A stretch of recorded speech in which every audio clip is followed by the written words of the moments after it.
Welcome to the deep dive. Today, we're going to take you on this journey into the fascinating world of semiotics and linguistics. Oh, yeah.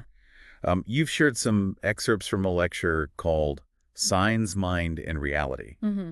by a leading expert, Mm-hmm. and we're excited to kind of break it down for you. Yeah. But we're not going to get bogged down in dry definitions. All right.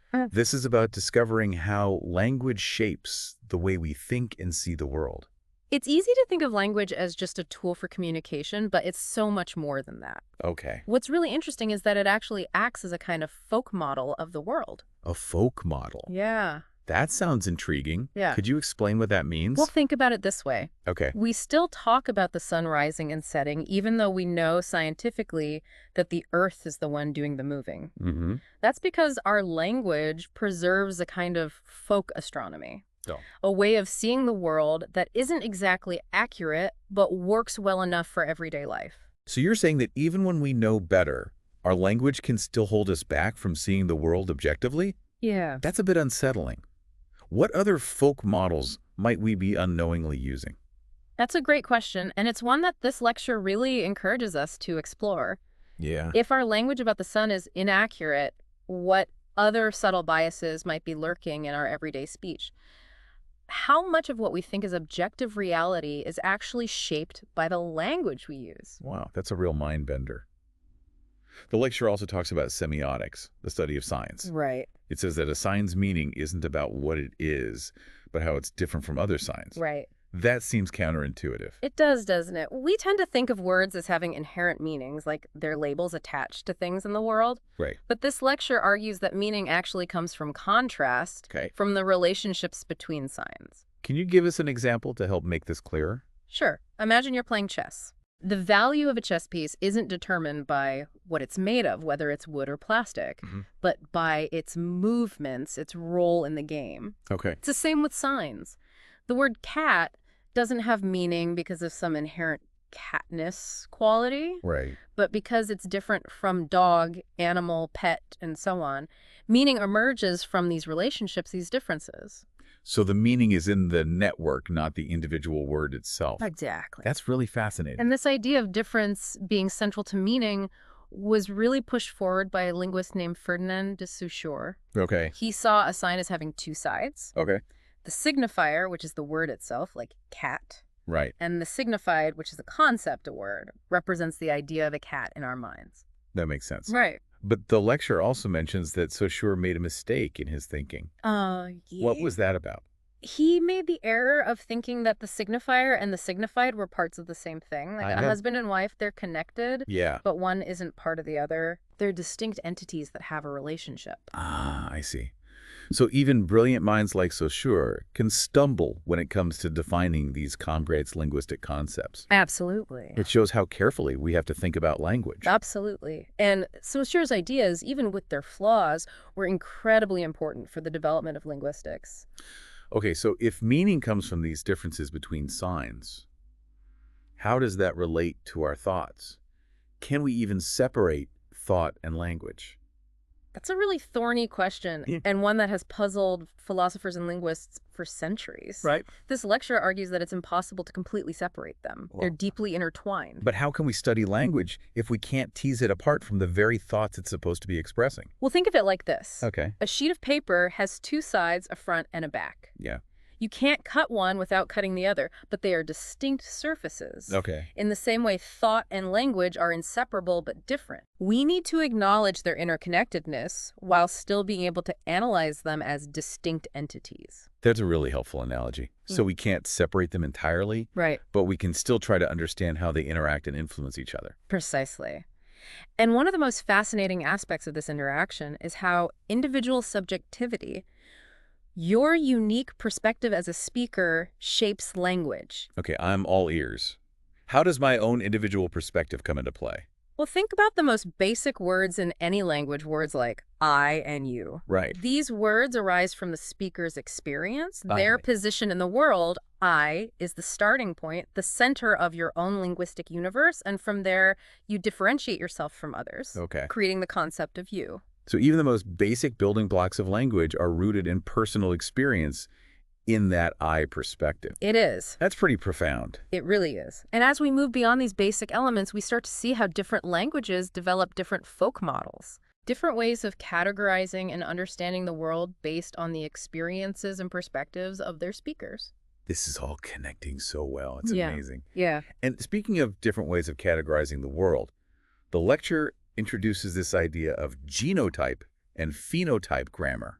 Yeah. It sounds like a pretty complex concept. Can you help us unpack it? Of course, genotype grammar focuses on the pure meaning, the core idea you're trying to express, without getting bogged down in how it's expressed in any particular language. It's at the underlying blueprint of the thought. Got it. Phenotype grammar, on the other hand, is about how those meanings are actually conveyed through specific signs, words, and grammatical structures in a given language. So it's like different languages are different packaging for the same fundamental human thoughts. Like different brands of the same product, Yeah. but the core ingredients are the same. Exactly. And that's one of the things that makes studying language so fascinating. You can have the same underlying thought, the same genotype expressed in wildly different ways with different phenotypes across different languages. Wow, that's blowing my mind. I'm starting to see language in a whole new light, not just as a tool for communication, but as a way of shaping our very understanding of the world. That's exactly what this lecture is trying to do. It's about challenging our assumptions and helping us see language as the powerful force that it truly is. I can't wait to hear more. We've covered so much already, and I feel like we're just scratching the surface, but that's for next time, right? You got it. Stay tuned for part 2, where we'll delve even deeper into the fascinating world of signs, meaning, and the structures of language. Awesome. Looking forward to it. Welcome back to the Deep Dive. Last time we explored this concept of language as a folk model Yeah. of the world, Right. and discovered that meaning comes from the differences between signs, Mm-hmm. not some inherent essence.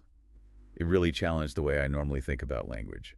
Yeah, Right. that does. Well, get ready, because today we're going to take that a step further Okay. and see how these ideas play out in the actual structure of sentences. That's right. And this is where things get really interesting. Because the lecture argues that even scientific language, the language we use to describe the supposedly objective world, Right. is still a kind of model, a way of representing reality that has its own limitations. Wait, so you're saying even scientific language Yeah. isn't perfectly objective? Yeah.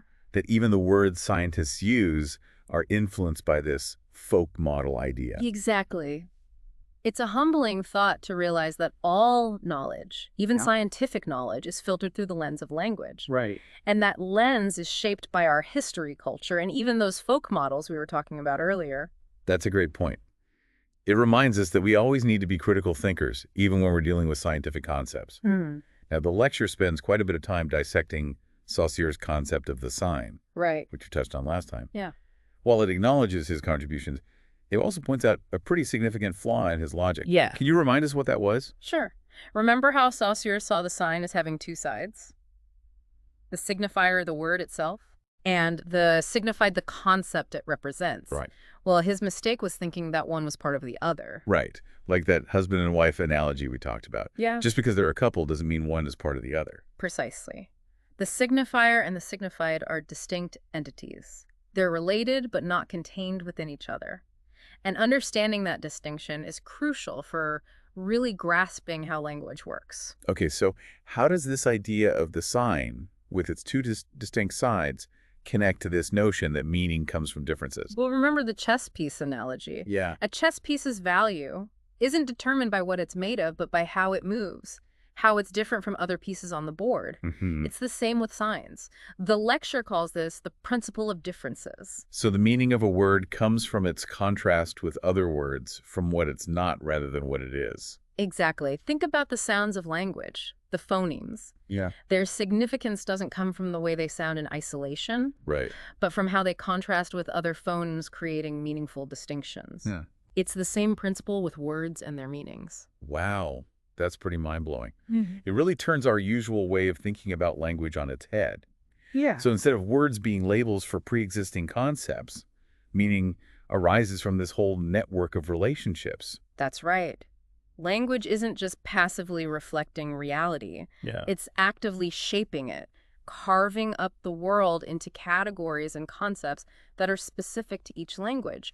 And that's what makes this idea of language as a folk model so fascinating. You're right. That brings us right back to folk models. Exactly. If language is shaping reality and different languages carve things up differently, does that mean people who speak different languages might actually see the world differently? That's one of the most intriguing implications of this whole theory. If language structures thought, Yeah. and different languages have different structures and categories, then it's quite possible that speakers of different languages have different ways of thinking and perceiving. Wow. That's a pretty radical idea. It is. It makes you wonder how much of what we consider objective reality is actually shaped by the language we happen to speak. And if we accept that language influences thought, then we also have to consider the relationship between language and culture. Could different languages contribute to different cultural values and ways of life? Whoa, that opens up a whole other can of worms. It seems like every time we answer one question about language, 10 more pop up. Yeah, But that's what makes it so fascinating, right? absolutely. Exploring language is like peeling back the layers of an onion. You never know what you're going to find.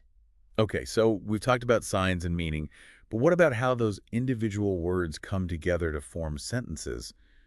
The lecture dives into this concept of syntax as the study of word combinations. What's the takeaway there? The lecture takes a very specific approach to syntax, seeing it as a process of building meaning from the bottom up, Okay. starting with individual words as the basic building blocks. So it's like building a house brick by brick. Each word adding its own unique element to the overall structure. That's a great analogy. And just as a house has a hierarchy of elements, Yeah. walls, floors, a roof, a sentence has a hierarchy as well, the lecture introduces this concept of the molecule as the basic unit of syntactic combination. Hold on, a molecule. I thought we were talking about language, not chemistry. It is a chemistry term, but the lecture uses it metaphorically Okay. to describe this fundamental unit of syntax. A molecule in this context is two words linked together by a relationship of dependency, Okay. where one word is the head and the other is dependent on it. So it's like a mini hierarchy within the sentence. These pairs of words linked together by dependency. Precisely. And these molecules then combine to form larger and more complex structures, eventually creating the whole sentence. It sounds like these molecules are the building blocks of meaning, the way individual atoms bond to form molecules in chemistry. That's a great way to think about it. And this molecular view of syntax has some interesting implications for how we understand the relationship between language and thought. Oh, this is getting pretty deep. Can you elaborate on those implications? Well, if syntax is this process of building up meaning from the bottom up, Yeah. starting with these simple word combinations, it suggests that thought might also be structured in a similar way, Okay. with complex ideas built up from simpler concepts. So are you suggesting that language isn't just expressing thought, it's actually shaping it? That's a big question, Yeah. and one that deserves a lot more exploration. But this molecular view of syntax does provide a potential framework for understanding how that might happen, Okay. how language might be structuring the very way we think. Well, this deep dive is really making me rethink everything I thought I knew about language. It's like we're cracking a secret code, unlocking the mysteries of the human mind. I love that way of putting it. And the more we explore these mysteries, the more we realize how much there is still to discover. We've covered so much ground already, but it feels like we're just getting started. Where do we go from here? Well, the lecture then goes on to explore some of the specific laws that govern this process of syntactic combination, but we'll have to save those for part 3. Stay tuned for more linguistic adventures. Welcome back to the deep dive. We've been on quite a journey exploring how language shapes our thoughts. Starting with that idea that language is like a folk model of the world. Right. Then we dove into how meaning comes from differences between signs, not from some inherent essence. Yeah. And last time things got really interesting when we started looking at the structure of sentences and this concept of molecules as the building blocks of meaning. So where do we go from here? Well, now that we've kind of got a grasp of how these basic word combinations work, the lecture goes on to explore some of the laws that govern syntax, those underlying rules that seem to hold true across many languages. Okay, I'm intrigued. Yeah. Can you give us an example of one of these syntactic laws? Yeah. What kind of rules are we talking about? One of the key laws is the nucleus law, which states that every syntactic unit, whether it's a simple molecule or a larger, more complex combination of words, has a nucleus. Okay. This nucleus is a central element that governs the structure and meaning of the whole unit. So it's like the sun in our solar system with all the other planets revolving around it. That's a great analogy. And this nucleus, this head of the syntactic unit, determines what kind of grammatical category the unit belongs to and also shapes the overall meaning. It's the anchor that holds everything together. Okay, I think I'm starting to see how this all fits together. Yeah. Each word has its own role to play, and they combine in very specific ways to create these larger units of meaning, all governed by these underlying laws of syntax. It's amazing how much complexity is hidden beneath the surface of everyday speech. It really is. And these laws of syntax give us a framework for understanding how we go from individual words to complex sentences, building up meaning layer by layer. Now, the lecture also mentions this concept of superposition, which seems to add another layer of complexity to the whole system. What exactly is superposition? Superposition is a fascinating principle that explains how language can be both stable and flexible at the same time. It's the idea that a sign, whether it's a word or a phrase, can actually have multiple functions, multiple layers of meaning, depending on the context. So it's like a chameleon changing its colors to blend in with its surroundings. Yeah. It adapts to the context but keeps its core identity. That's a great image. And just like the chameleon's underlying structure stays the same, the core meaning of a word remains stable, but that meaning gets modified or superposed by the context in which it appears. Can you give us an example of how this superposition thing actually works in language? Sure. Think about the word red. Okay. In its simplest form, it's an adjective that describes a color, but in a sentence like the red table, Right. it's functioning as part of a noun phrase, modifying the noun table. Right. The basic meaning of red is still there, but it's been superposed by its grammatical function within the sentence. Oh, that makes sense. So the word red is carrying multiple layers of meaning at the same time, its basic color meaning and its grammatical function as a modifier. That's pretty cool. Exactly. And it's this ability of signs to take on multiple functions, to have their meaning subtly shifted by the context, that allows language to be so incredibly expressive and adaptable. It's like a linguistic Swiss Army knife. Each word has all these different tools and functions hidden inside. I love that analogy. And it's this principle of superposition that allows us to create those subtle shades of meaning, those nuances that make language so rich and captivating. This deep dive has been a real eye-opener. It's made me realize how much I take language for granted, how much complexity is going on beneath the surface of our everyday conversations. What are your final takeaways from this lecture? Well, this lecture really drives home the point that language isn't just a tool for communication. It's a powerful force that shapes our thoughts and perceptions. It encourages us to pay attention to how language influences our understanding of the world, and to be critical thinkers questioning the assumptions that are embedded in our own language. Remember, language isn't neutral. It can both illuminate and distort reality. That's such an important reminder. We need to be aware of the power of language and use it wisely. Well, we've covered a lot of ground in this deep dive, from folk models to the laws of syntax and this mind-bending concept of superposition. What would you say to our listeners as they continue their own explorations of language? I think the biggest takeaway is that the journey doesn't end here. Keep questioning, keep exploring, and keep being amazed by the wonders of human language. Well said, and thank you for joining us on this incredible deep dive into the world of language. It's been a real pleasure.